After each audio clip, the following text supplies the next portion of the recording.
Diga um amém aí para ver se dá para ouvir direitinho. Amém. Vitor. Amém? Fala amém aí. Não, só o Vitor. Só o Vitor. Só o Vitor. Fala amém aí. De novo. Amém. Dá para ouvir o Vitor lá, não dá? Os irmãos ouviram? Será que Deus ouve a nós quando nós oramos a Ele? Será que nós cremos que Deus ouve as nossas orações? Quando você ora, Deus está te ouvindo ou não tem tempo para você? Quem não tem tempo para o povo é Baal. Elias fala, talvez esteja viajando, talvez esteja negócios, talvez esteja dormindo. Baal que é assim, que era o Deus dos filisteus, falsos deuses. Mas o nosso Deus, Ele ouve. A única coisa que impede que Deus não nos ouça são os nossos pecados. Ele diz, eis que meus ouvidos não estão surdos. Não é isso? Abra lá em Isaías capítulo 59, versículo 1 e versículo 2. Aleluia. Glórias a Deus. Ele diz: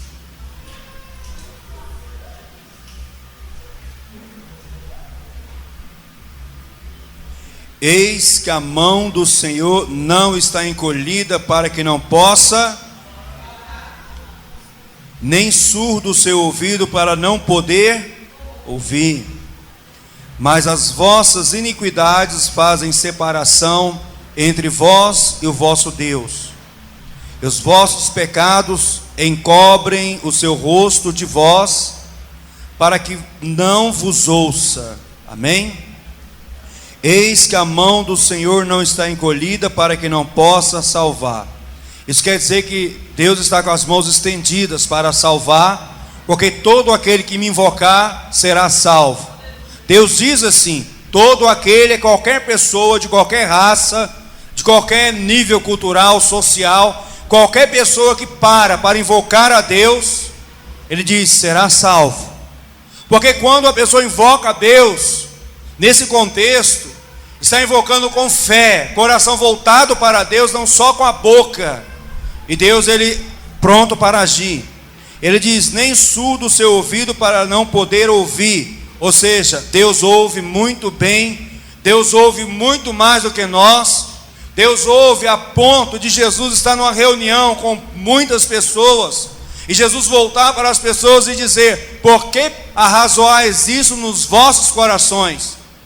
Por que vocês estão falando isso dentro de vocês? Eu posso entender o que você está falando dentro do seu coração. O Senhor diz que ainda que a nossa boca não abre para falar, Ele já sabe todas as palavras que saem da nossa boca. A única coisa, a única barreira para que Deus não venha nos ouvir são os nossos pecados.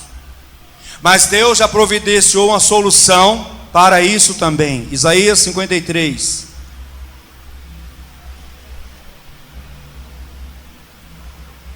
Aleluia.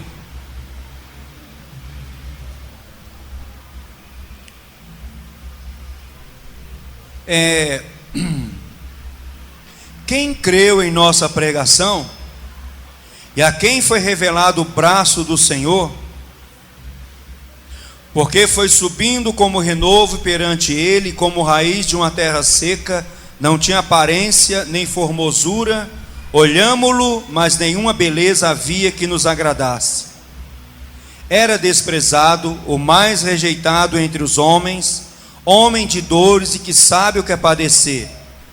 E como um de quem os homens esconde o rosto, era desprezado e dele não fizemos caso. Certamente ele tomou sobre si as nossas enfermidades e as nossas dores levou sobre si. E nós o reputávamos por aflito, ferido de Deus e oprimido. Mas ele foi transpassado pelas nossas transgressões, moído pelas nossas iniquidades. O castigo que nos traz a paz estava sobre ele, e pelas suas pisaduras fomos sarados. Todos nós Andávamos desgarrados como ovelhas, cada um se desviava pelo caminho, mas o Senhor fez cair sobre ele a iniquidade de nós todos. Ele, Jesus, foi oprimido e humilhado, mas não abriu a boca. Como cordeiro foi levado ao matadouro, e como ovelha muda perante os seus tosqueadores, Jesus não abriu a boca. Ele, por juiz opressor, foi arrebatado. Quem? Cristo. Quem da sua linhagem cogitou, porquanto foi cortado da terra dos viventes, por causa da transgressão do meu povo foi ele ferido. Designaram-lhe a sepultura com os perversos, mas com o rico esteve na sua morte, posto que nunca fez injustiça, nem dolo algum se achou em sua boca. Todavia agradou ao Senhor moê-lo, fazendo-o enfermar, quando der ele a sua alma como oferta pelo pecado. Ele deu a sua alma como oferta pelo pecado. Verá a sua posteridade, prolongará os seus dias, a vontade do Senhor prosperará nas suas mãos. Ele verá o fruto do penoso trabalho de sua alma e ficará satisfeito. O meu servo, o justo, com o seu conhecimento, justificará a muitos, porque as iniquidades deles levará sobre si. Por isso, eu lhe darei muitos como a sua parte, e com os poderosos repartirá ele o despojo, porquanto derramou a sua alma na morte. Foi contado com os transgressores, contudo, levou sobre si o pecado de muitos, e pelos transgressores intercedeu. Esse é um dos textos messiânicos, proféticos, que fala a respeito de Jesus. Quando fala quem creu na nossa pregação e a quem foi revelado o braço do Senhor, esse texto, em João capítulo 12, ele vai mencionar esse texto, esse mesmo texto, João 12, 36 a 38, ele vai dizer assim: enquanto tendes a luz, João 12, 36, crede na luz, para que vos torneis filhos da luz. Jesus disse essas coisas e, retirando-se, ocultou-se deles. E embora tivesse feito tantos sinais, na sua presença não creram nele. Então Jesus fez muitos sinais, e não acreditaram em Jesus, mesmo vendo os sinais. Para se cumprir a palavra do profeta Isaías, que diz: Senhor, quem creu em nossa pregação, e a quem foi revelado o braço do Senhor? Então, está falando de Jesus, porque não creram em Jesus naquele tempo. O profeta estava anunciando 700 anos aproximadamente antes de Cristo, que haveria uma geração que não ia acreditar nele, mesmo que houvesse sinais ali, e ele foi realmente rejeitado. O próprio texto de Isaías fala que ele foi rejeitado. O próprio texto fala que ele não tinha aparência humana e que as pessoas estavam desprezando a ele. Mas nesse mesmo texto fala que ele deu a sua alma como oferta pelo pecado. O que faz separação do homem para com Deus, para que Deus não venha ouvir a nós, são os nossos pecados. Mas Deus resolveu esse problema através de um sacrifício que ele aceitou. O próprio sacrifício era o próprio Senhor Jesus Cristo. Então quando Jesus estava lá na cruz e disse: está consumado, é porque foi tudo pago. E ele morreu ali no Espírito. A primeira morte que Jesus sofreu foi a morte espiritual. Assim como Adão, o primeiro Adão, ele experimentou a morte espiritual e não a morte física. O segundo Adão, que é Jesus, Paulo fala em 1 Coríntios capítulo 15, do segundo Adão, ele experimentou primeiramente a morte espiritual. Adão, quando estava lá no Éden, Deus falou, no dia, ele não falou assim, daqui a alguns anos, vai chegar a morte sobre você. Ele falou, no dia em que comer o fruto da árvore do conhecimento do bem e do mal, certamente morrerás. Então é no dia.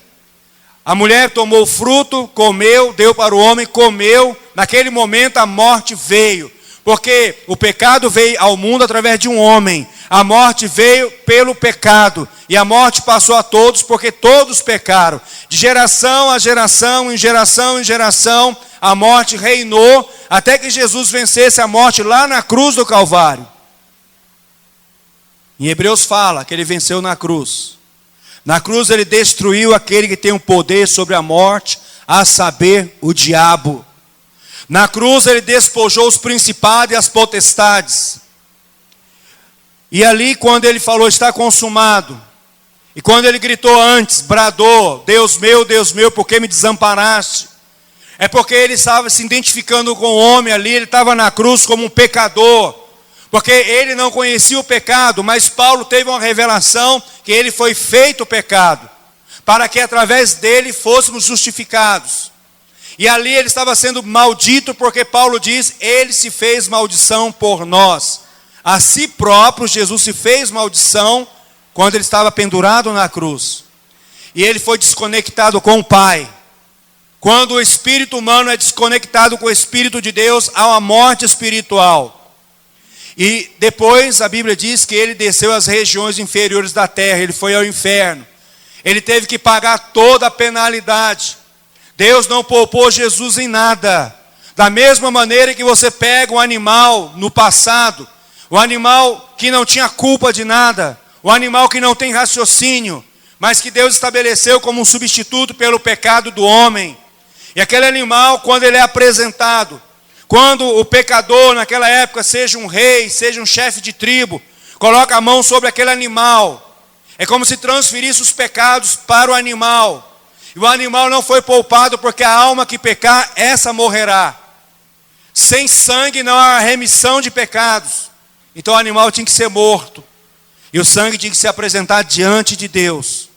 Jesus morreu, teve que ir ao inferno no lugar do homem. O Espírito Santo ressuscitou com poder. E a Bíblia diz que ele pegou o seu sangue e apresentou num tabernáculo não feito por mãos humanas. E de uma vez por todas nos aperfeiçoou nele. De uma vez por todas em Cristo somos aperfeiçoados. Crendo nesse sacrifício, crendo no poder do sangue que nos purifica de todo o pecado, não há barreira para que Deus não venha nos ouvir quando nós oramos a Ele, quando nós clamamos a Ele, porque o caminho foi aberto, o santo dos santos foi aberto, o novo e vivo caminho, nós temos acesso ao Pai.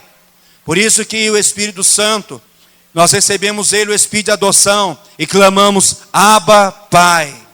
Nós temos acesso livre a Deus. Todo ser humano tem acesso em Cristo Jesus a Deus. Quem nasceu de novo hoje tem acesso a Deus. Quem nasceu de novo há 40 anos atrás tem acesso a Deus. Jesus é o caminho, Jesus é o acesso ao Pai. Você tem acesso ao Pai. Abra lá em Atos capítulo 12.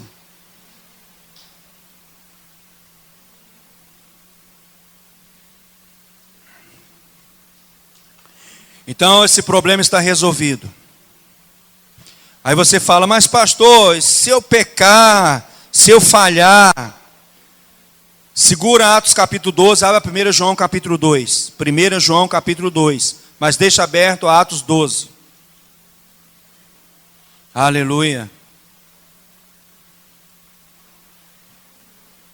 João capítulo 2. 1 João, lá perto de Apocalipse. Filhinhos meus, estas coisas vos escrevo para que não pequeis.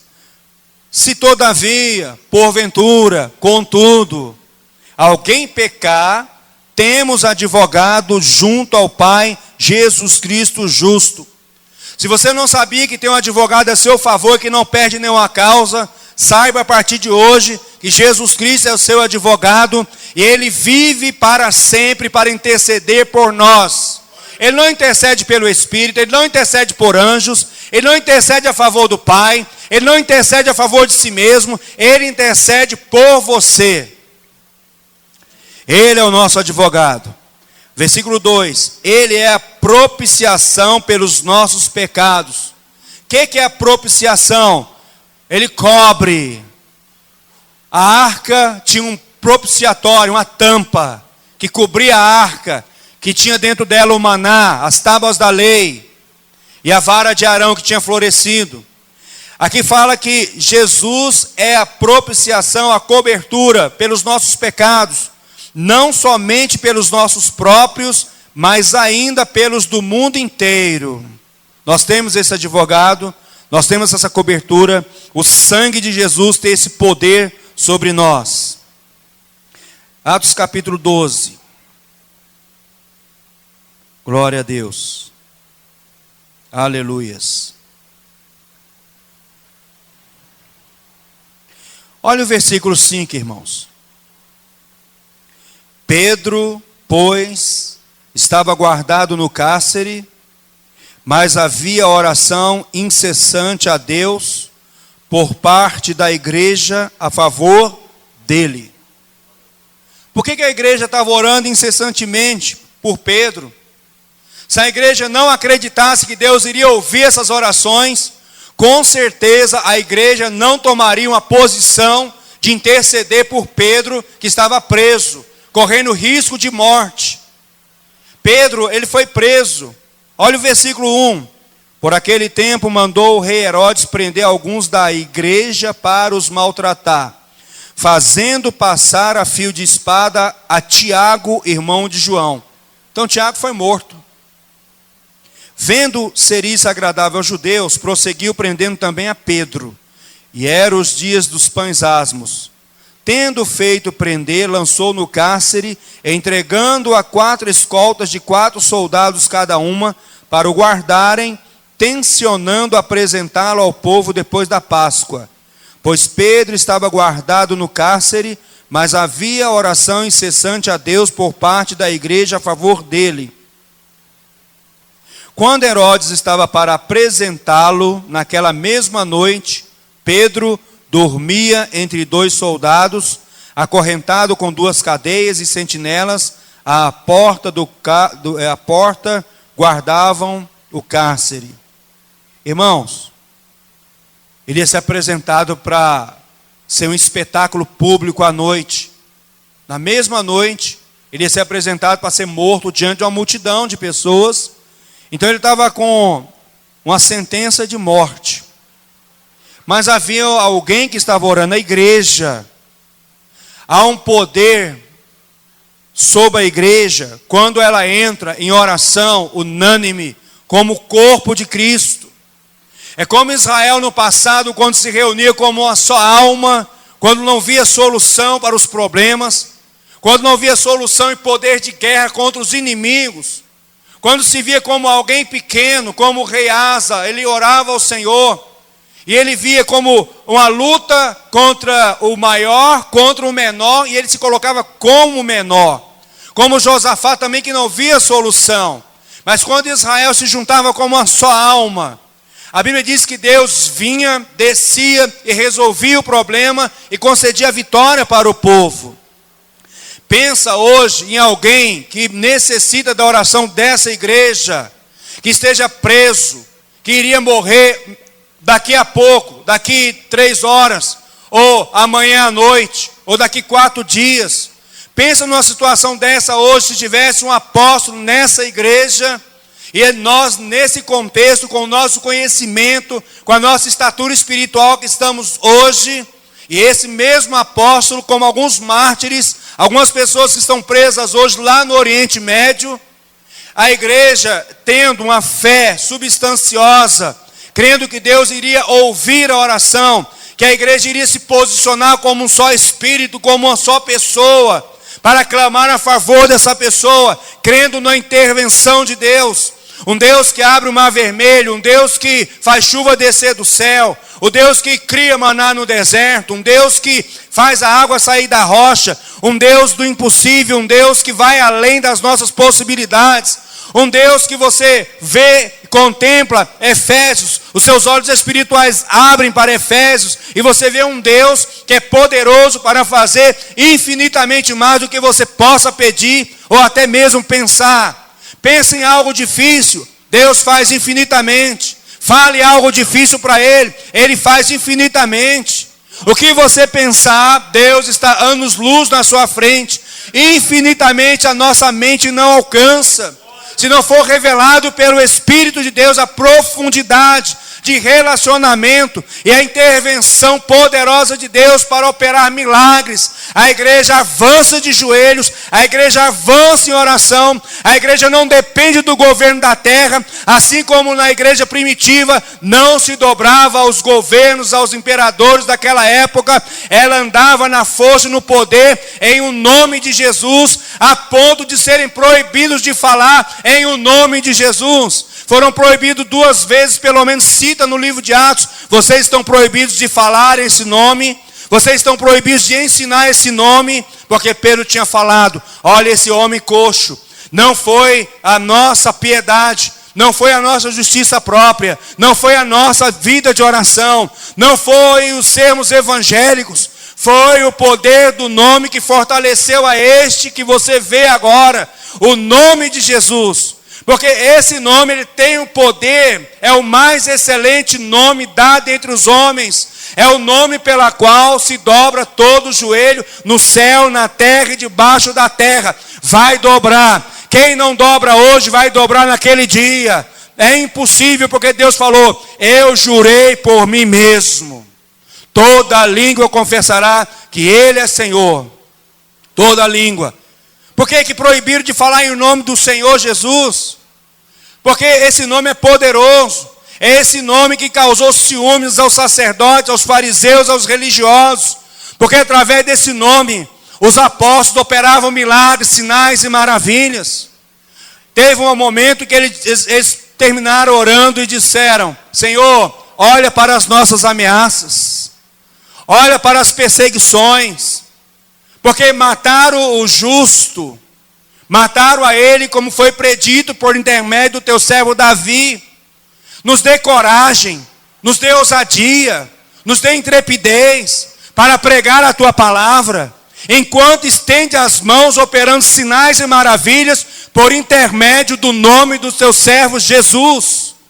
Tendo, pois, acabado de orar, tremeu o lugar, todos ficaram cheios do Espírito Santo. Quem estava com medo não tinha mais, saíram anunciando a palavra. O medo foi embora. O medo foi embora.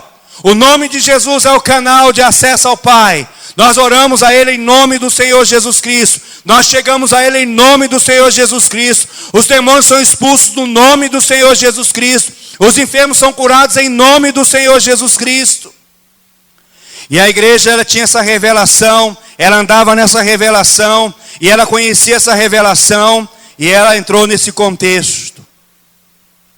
Havia oração incessante a Deus por parte da igreja a favor dele. É uma igreja que orava. A igreja que orava. Irmãos, no contexto, a nível mundial, as reuniões de oração são as menores que tem na igreja, que são menos frequentadas, são as reuniões de oração. Isso é no contexto, o cenário mundial das igrejas. Algumas igrejas romperam nesse contexto. Algumas igrejas, quando elas começam a oração 4 horas da manhã, isso há uns 18 anos atrás, era a estatística. 18 anos atrás, a montanha de oração era ali 4 horas da manhã, até 6 horas da manhã, passavam 12 mil pessoas. 12 mil pessoas na maior igreja do mundo, que é a igreja do Dave Yangshu. 12 mil pessoas na montanha de oração. Eles tinham estratégia de oração, para que os milagres viessem a acontecer, para que eles tivessem a revelação de Deus, para que eles andassem debaixo do poder de Deus. Das 9 maiores igrejas do mundo, há 18 anos atrás, 6 ficavam na Coreia. 6 na Coreia, onde havia oração intensa, e ainda hoje é um povo que ora continuamente. Então Pedro, quando ele estava lá, ele não estava preocupado, ele não estava com medo de morrer, ele não estava, ai, minha esposa, os meus filhos, ele estava dormindo. Aquele que não conseguiu dormir no barco, estava dormindo numa cela no dia que seria morto. Quem é que vai dormir, irmãos? Olha, você só tem 3 dias. O médico fala, quem é que dorme? Humanamente falando, naturalmente falando, quem é que dorme? Você tem 6 meses ainda pela frente. Aproveite bem a vida. Essa pessoa começa a perder 10 quilos, 15 quilos, já entra em depressão.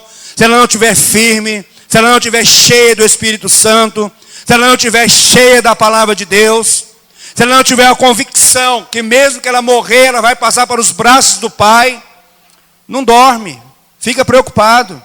Naturalmente falando é assim. Mas Pedro estava dormindo acorrentado entre 2 soldados com cadeias. Versículo 7. E a igreja orando sem saber de nada. Eis, porém, que sobreveio um anjo do Senhor. Uma luz brilhou, iluminou a prisão. Tocando ele o lado de Pedro, o despertou dizendo: irmãos, o anjo teve que acordar ele. Teve que tocar nele. Sono bom. Ele entrou num lugar em Deus de paz. A paz não é favorecida pelo dinheiro. Olha, eu vou ficar tranquilo quando eu tiver dinheiro, a conta está no azul, aleluia. Eu oferto 10 mil para a igreja, vou lá para as Bahamas, glória a Deus. Aí eu ligo, pastor, vamos aqui, para eu pegar meu jatinho, vamos ali. Não, isso não é paz. A paz é um fruto do Espírito gerado em nosso espírito. A paz é espiritual, independente da circunstância. Por que esse homem entrou nesse lugar de paz, sendo preso, sentenciado de morte? Se um anjo teve que tocar a Pedro numa cadeia, dormindo, no mesmo dia da sua morte, se Pedro tivesse hoje com problema só de CPMF, saúde, segurança, governo, se isso fosse só esses problemas que Pedro iria enfrentar hoje, o anjo tinha que jogar um balde d'água, jogar com cama e tudo no chão para acordar, irmãos. Porque se nesse momento aqui de morte já estava em paz, uma paz que nada pode comprar, uma paz que guarda a nossa mente e o nosso coração em Cristo, que Filipenses fala, guarda, blinda. Há uma paz que blinda você de tal maneira que pode estar chovendo pedra, que você não sai do âmbito de paz. Mas você está firmado nele, você está ligado nele, você está em conexão com ele direto, orando, se enchendo da palavra, enchendo da presença, se envolvendo com o espiritual, se envolvendo com as coisas do céu, menos com as coisas da terra. Nós fazemos o contrário, nos envolvemos muito com a terra e esquecemos de envolver com as coisas do céu, e não desfrutamos das coisas do céu e desfrutamos das coisas temporais da terra. A igreja precisa subir lá onde está tudo feito, onde está consumado, onde você já está em Cristo Jesus. E a oração é um dos canais, não é o único, mas a oração, ela marcou muito a vida da igreja. A oração, ela marcou de tal maneira que Paulo, ele não era conhecido. Paulo ou era mestre, ou era profeta, ou era um dos dois. Ele estava reunido com um grupo de pessoas em Atos capítulo 13. A Bíblia diz, servindo ao Senhor. Uma versão fala, ministrando ao Senhor. Uma outra versão fala, adorando ao Senhor com jejuns. Então era algo contínuo, algo que estava sendo feito, gerado, que deu oportunidade ao Espírito de Deus se manifestar, chegar naquele lugar. Separe agora esses dois aqui, Saulo e Barnabé, para a obra que os tenho chamado. Foi gerado um ambiente profético através de adoração. A adoração, ela gera um ambiente profético. A adoração traz a presença de Deus. Quando você está lá no seu secreto e começa a adorar a Deus, você começa a trazer a presença, se envolver com Ele, o ambiente começa a ficar denso. Se você entrar nisso com vontade, você vai ver um ambiente denso com a unção de Deus. Tem hora que você não vai ver nada. Você vai adorar, garganta seca, como se tivesse talco saindo pela boca. Eu te adoro, te adoro. Cadê você? Eu te adoro. Mas tem hora que Ele resolve vir e Ele vem. Quando Ele vem, Ele te envolve. Agora imagina, lá no seu quarto, e quando você tem um estilo de vida desse, e sai lá do seu quarto e vem reunir num salão, na mesma expectativa, no mesmo espírito, para adorar o mesmo Deus. Irmãos, é céu na terra. Se você chega e começa a cultivar essa presença, ter sede da presença, anelar a presença, Deus olhar ali um faminto ali, Ele fala, derramarei água sobre o sedento. Ali está um, vou derramar ali. Ó, tem outro ali, eu vou derramar ali. Tem outro lá naquela cidade, porque Ele disse, derramarei água sobre o sedento. Ele vela pela sua palavra para poder cumprir a sua palavra. Ele derrama, irmãos. Deus, Ele quer encontrar uma igreja faminta na terra, onde Ele possa descer, e Ele possa se expressar a uma geração corrupta, uma geração de violência, uma geração que jaz em trevas. Deus quer encontrar uma igreja sedenta e faminta, pela qual Ele possa se expressar e aparecer no meio dessa geração e convencer as pessoas que Ele está de braços abertos e que o problema dos pecados foram resolvidos em Cristo Jesus. E a igreja orando. Era um estilo de vida. Atos capítulo 2 fala que eles perseveravam na oração.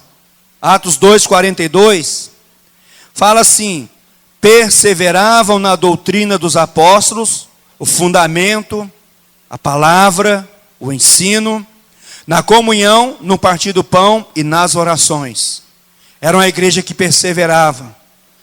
Perseverar é porque às vezes temos dificuldade em orar.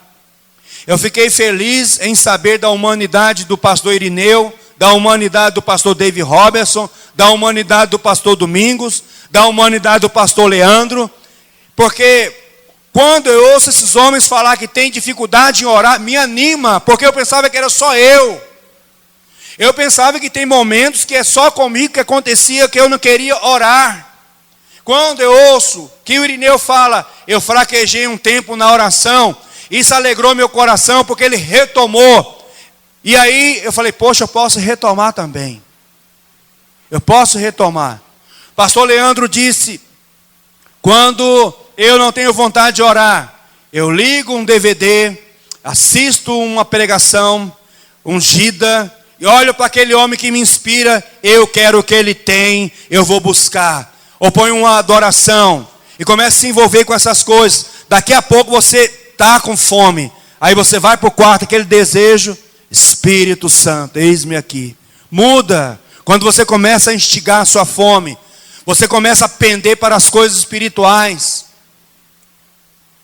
Então a igreja ela perseverava. Antes da descida do Espírito Santo, Atos capítulo 1, versículo 14. Todos estes perseveravam unânimes em oração com as mulheres, com Maria, mãe de Jesus, com os irmãos dele. Naqueles dias levantou-se Pedro no meio dos irmãos. Ora, compunha a assembleia de umas 120 pessoas. Imagina 120 pessoas orando aqui. Imagina 30 pessoas orando aqui, irmãos. Imagine a igreja orando junto. Por que nós temos essa dificuldade, irmãos, de estar orando junto? Não estou falando porque há um culto numa terça, há um culto numa quinta, há um culto numa quarta. Eu estou falando do corpo de Cristo se unir como uma só alma, um só espírito e ter uma oração unânime como corpo. Crendo que Deus ouve, crendo que Deus pode fazer um milagre, crendo que algum de nós pode ser necessitado de um socorro, e nós sentimos a dor dessa pessoa, e clamamos a um Deus que sabemos que Ele vai ouvir, e que Ele pode fazer uma intervenção, e que o nome dEle seja glorificado, e que aconteça milagres, milagres e milagres. Irmãos, eu estava na QNR, numa derrubada de barraco lá de invasão, tem alguns anos, e aí eu estava de frente com um tenente, ou é capitão na época, eu não lembro, e ele era o primeiro que ia andar, eu estava do lado dele. Eu falei, caramba, se esse homem pisar para frente, eu vou ter que pisar do lado dele. Nós vamos ser o primeiro que vai enfrentar essas pessoas. E as pessoas que estavam invadindo, colocaram criança como escudo e falaram, só vamos sair daqui de bar de sangue. Chamou a imprensa, e aí, uns com facão, outros com foice, a foice vai daqui lá na frente, outros com tora de madeira, a gente com cacetete. A mídia pega a polícia militar só batendo com cacetete. Eles não pegam sem terra levantando uma foice, não pega xingando lá do outro lado, provocando, não pega, irmãos.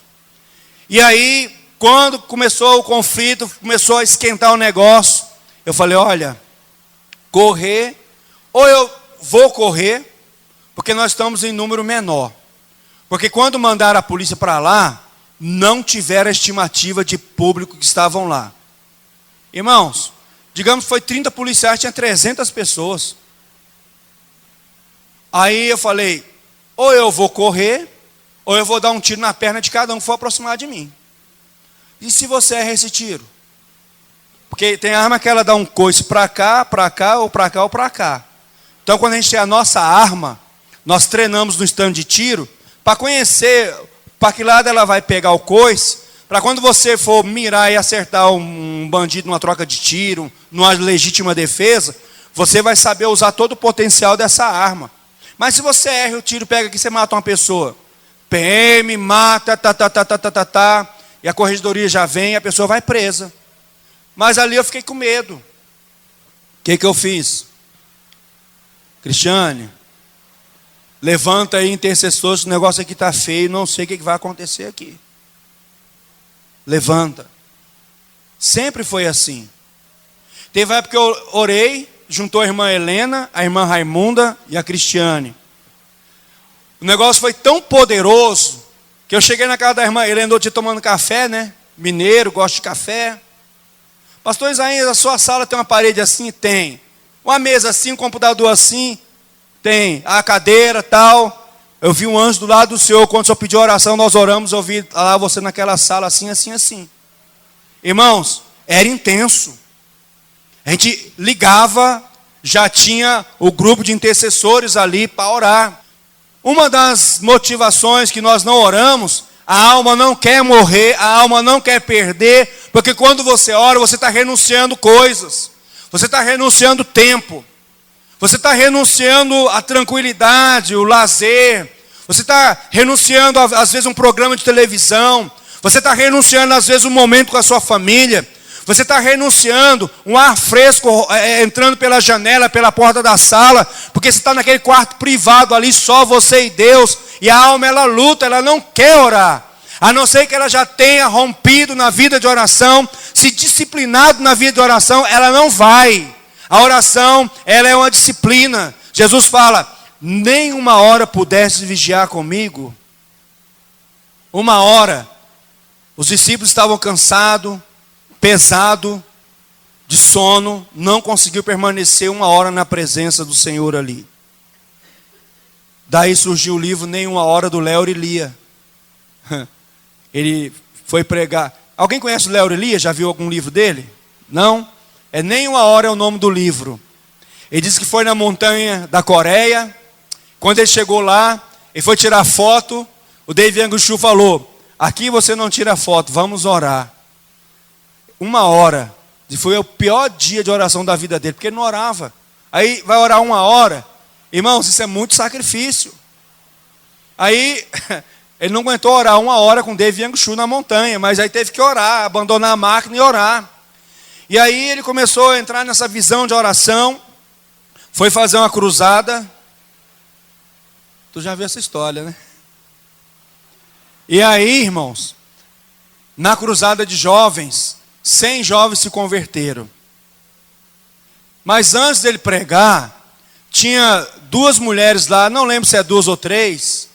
Ele ia pregar sobre o fluxo de sangue. Uma delas chegou, o que tem a ver o fluxo de sangue hoje, né? E eu vou pregar essa palavra. Pode ir que nós oramos por você hoje 8 horas. 100 almas se renderam. No outro dia, ele lá no ginásio, olhou, as mulheres estavam lá, nós oramos por você 8 horas hoje, mas 100 almas. No final foi 500 almas, e ele no avião, aleluia, glória a Deus, voltando para os Estados Unidos, né? Vou passar o relatório, aleluia. Deus falou com ele, foi bem claro, o mérito não é seu, foi daquelas intercessoras que geraram aqueles jovens. Você foi apenas o canal. Porque ele estava falando dos boinas verdes, nos bastidores que ninguém conhece, os intercessores, que vê o que a igreja não vê, que vai aonde a igreja não vai. Os intercessores são capacitados, habilitados e vai à frente, chamados boinas verdes, né? Então a oração ela é fundamental. Antes do Espírito Santo vir, A igreja estava orando incessantemente. Jesus, para escolher 12, ele passou a noite inteira orando. Ele deu exemplo de oração. Tem a oração que você faz ela no seu secreto. Jesus, ele ia para os lugares solitários a fim de orar. Mas quando o cabeça, ele criou um corpo chamado igreja, esse corpo passou a andar unido e esse corpo orava junto diariamente. A igreja andava orando junta. Ela não orava cada um do jeito que quer na sua casa. Olha, eu estou orando aqui. Tinha momentos que a igreja estava orando diariamente, perseverando.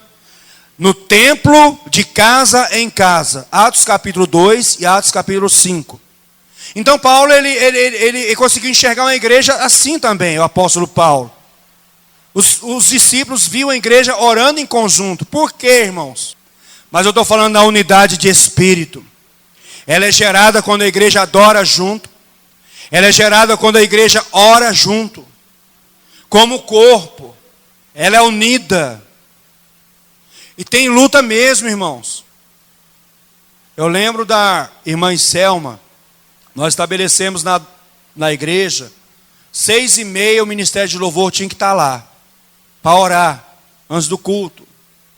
E essa mulher pegava 3 crianças e arrastava as crianças a pé. Da 312 até a 122. Bora, e vão comer aqui mesmo, tal. Para não perder o momento de oração. Para estar adorando junto com a gente. Irmãos, Deus operou tantos milagres, mas tantos milagres, que antes do culto começar, demônios se manifestavam. Antes do culto começar, pessoas eram batizadas no Espírito Santo. Antes do culto começar, havia cura. E foi gerado um ambiente de tal maneira que adolescentes começaram a participar dessa oração. Você acredita que adolescentes e alguns obreiros oravam 2 horas antes de começar um culto por causa do ambiente que era gerado?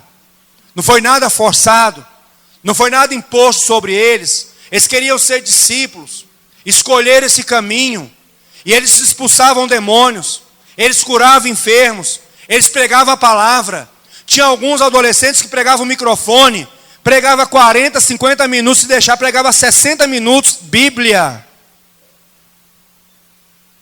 E como é que eles aprenderam isso, irmãos?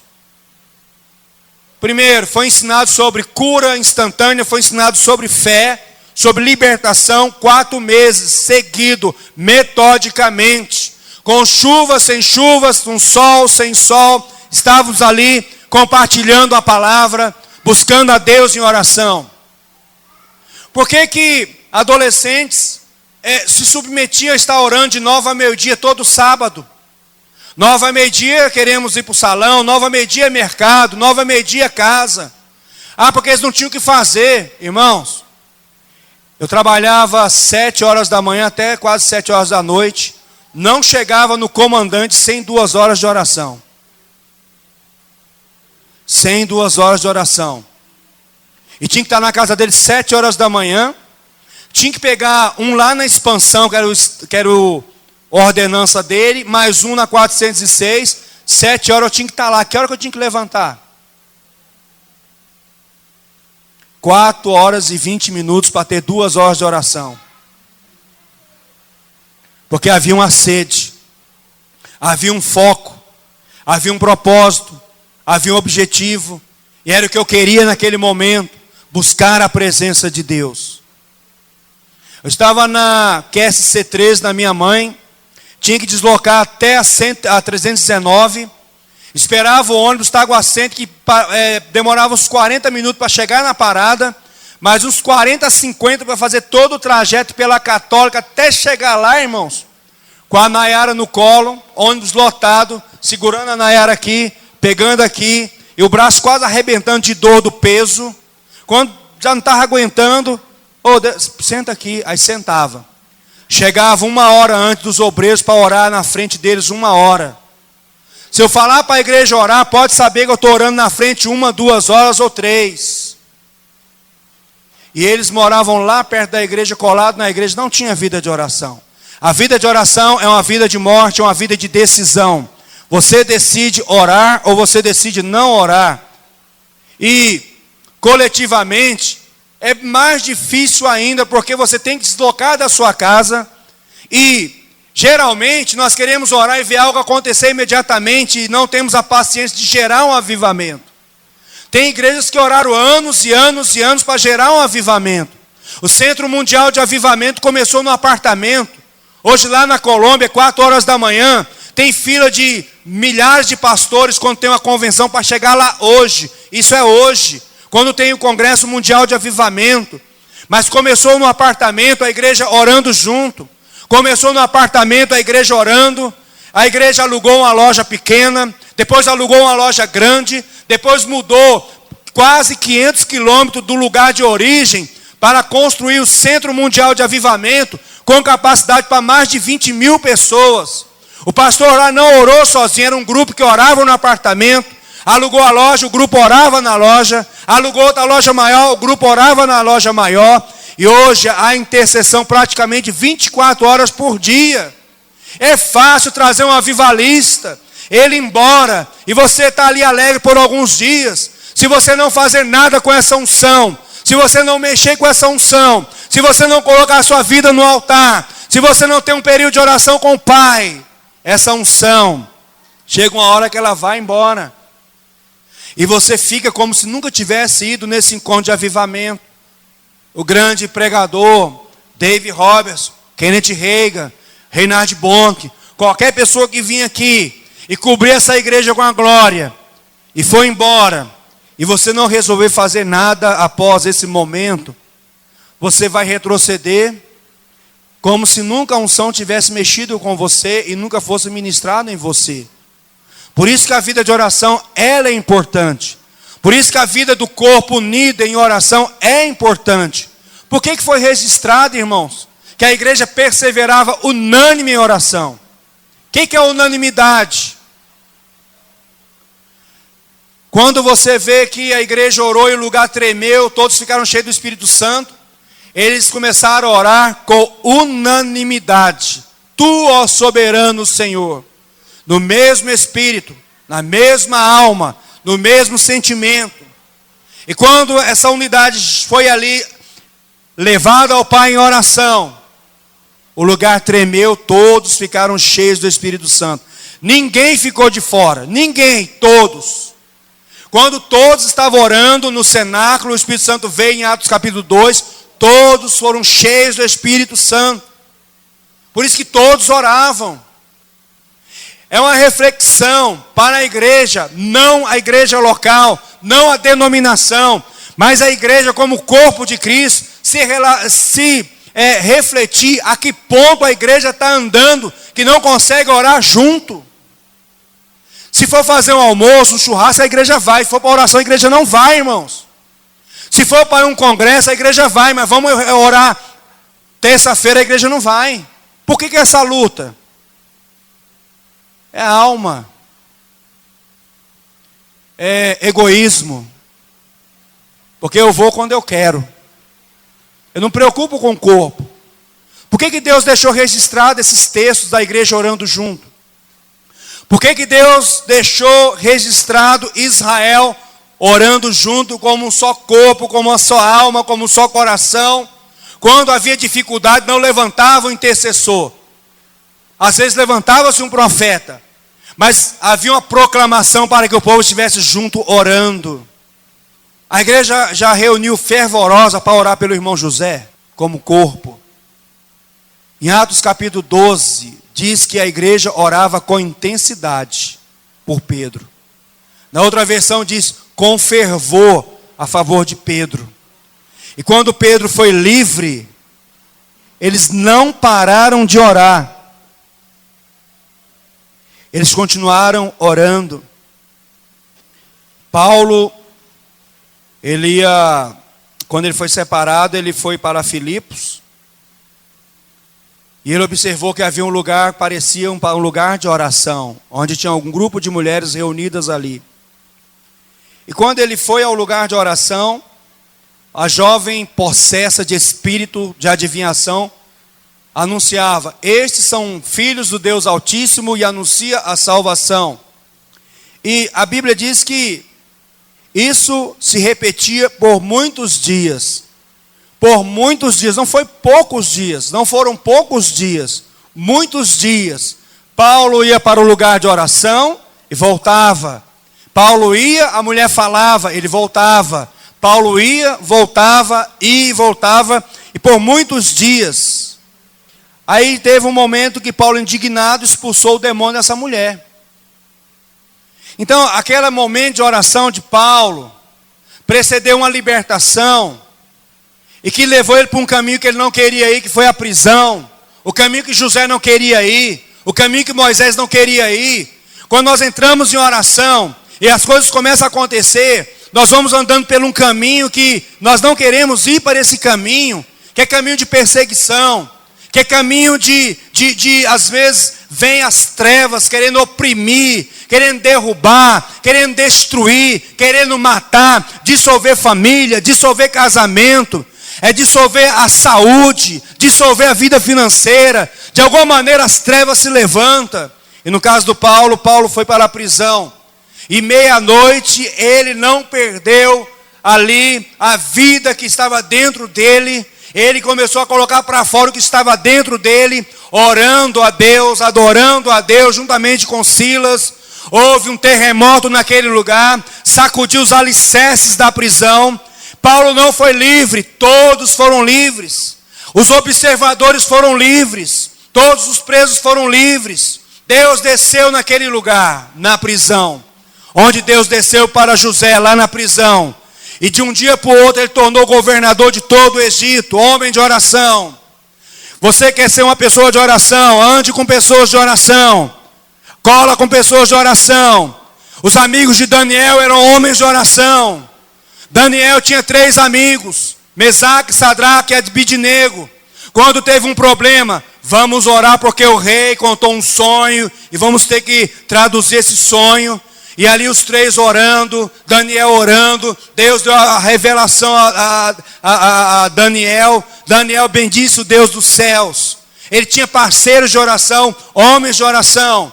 O homem de oração não se dobra à cova do leão.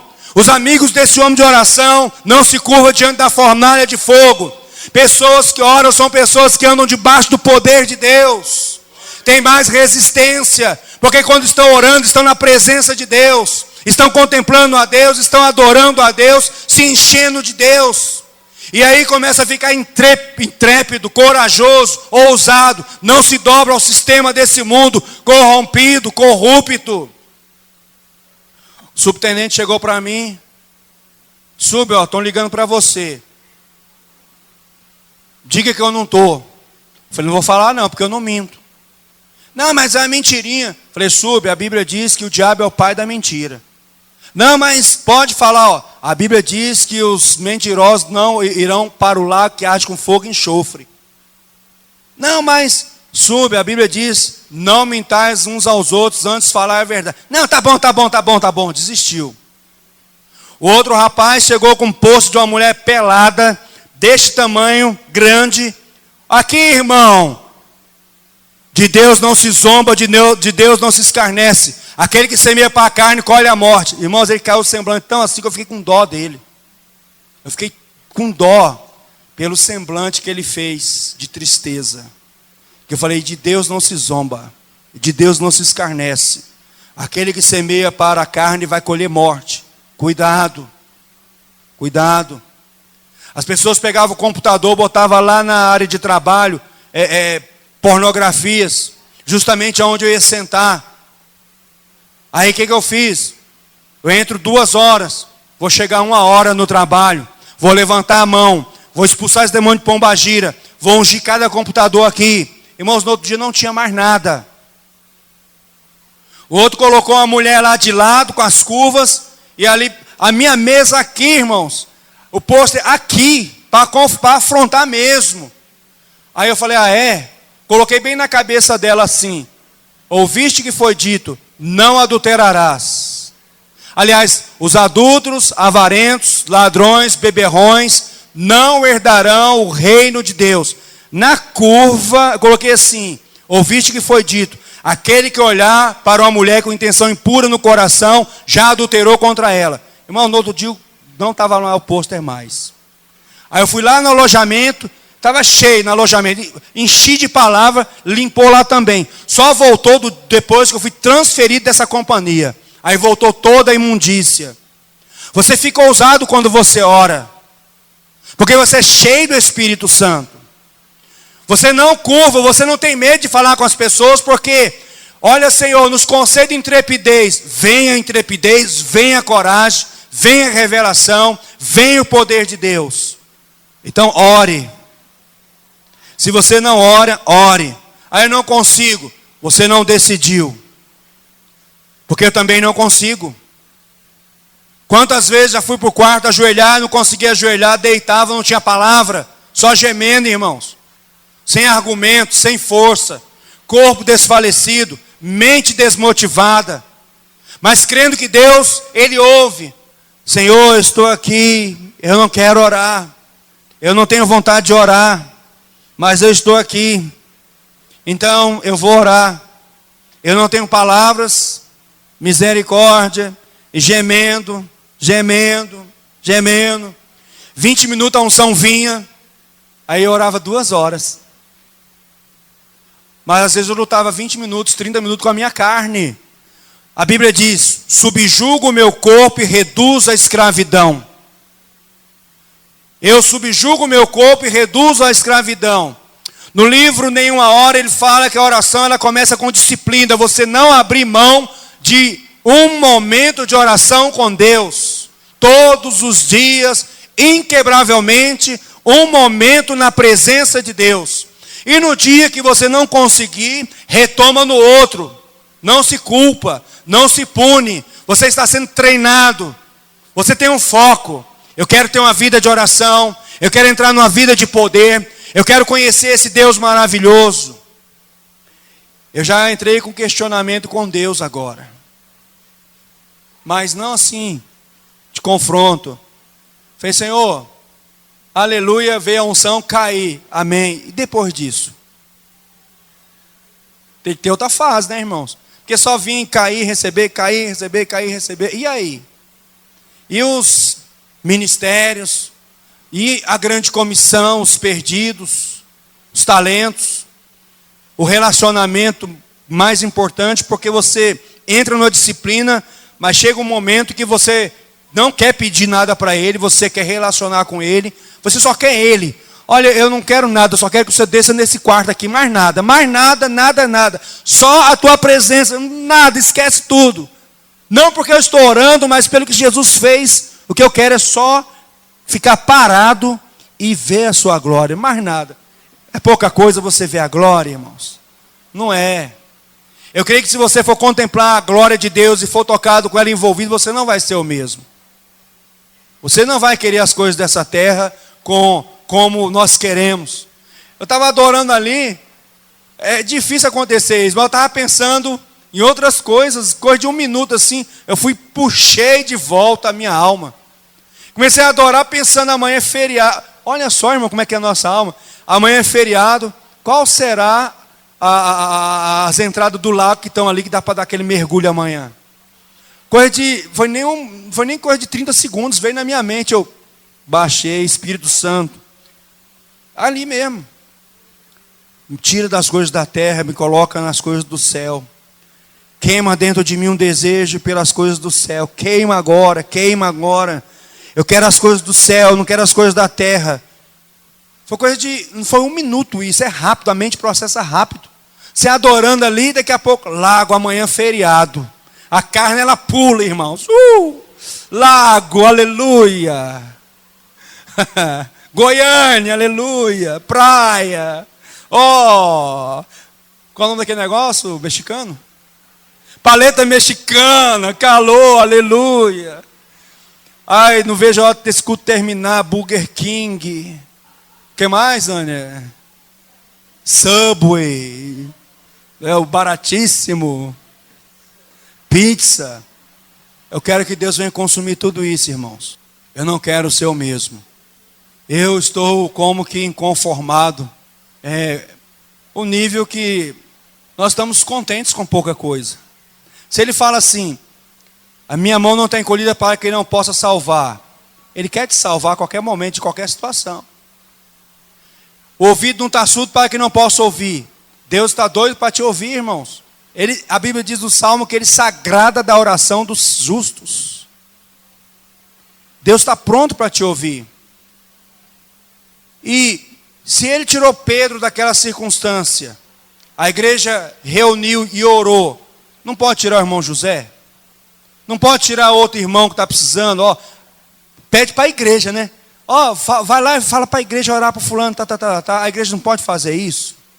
Não, porque vem um bilhetim. Irmãos, vamos orar aqui agora para fulano de tal. Não, intensidade e fervor, crendo que Deus vai ouvir. Amém? Fala igual o Leandro, os irmãos não vão ficar com raiva de mim não, né? Depois dessa pregação, né? Eu estou sedento, estou doido. Eu tomei posse do quarto do Caleb durante o dia quando ele vai para a escola. Tem 15 dias que eu fiz ali meu lugar de oração. Sabe o que eu pedi a Deus? Falei, Senhor, que chegue um dia que o Caleb entre nesse quarto e caia. Se ele não faz acepção. A mulher do Benihim entrou lá e caiu. O Bruno orou lá 8 horas cantando Só a Tua Glória. O Milton entrou, a Yolanda entrou, teve experiência no quarto do Bruno. O pastor foi curado de gastrite. A Yolanda de tendinite. E o Milton caiu no quarto. Senhor, que a glória venha, um dia esse menino entra aqui, que ele venha cair, ele vai ver alguma coisa aqui dentro, envolve isso aqui, e a oração é mais só desce, não estou pedindo não, desce, eu quero a tua glória, nem que eu fique parado, irmãos, eu só quero isso, e eu quero ser um marido melhor, um pai melhor, um pastor melhor, um policial melhor, e só Deus pode fazer isso, e que essa ministração venha gerar em você uma sede, venha gerar em você, a motivação é que você seja despertado para uma aventura de poder na presença de Deus, através da oração, onde você chega para a tua alma, vamos orar mesmo, de verdade, amém?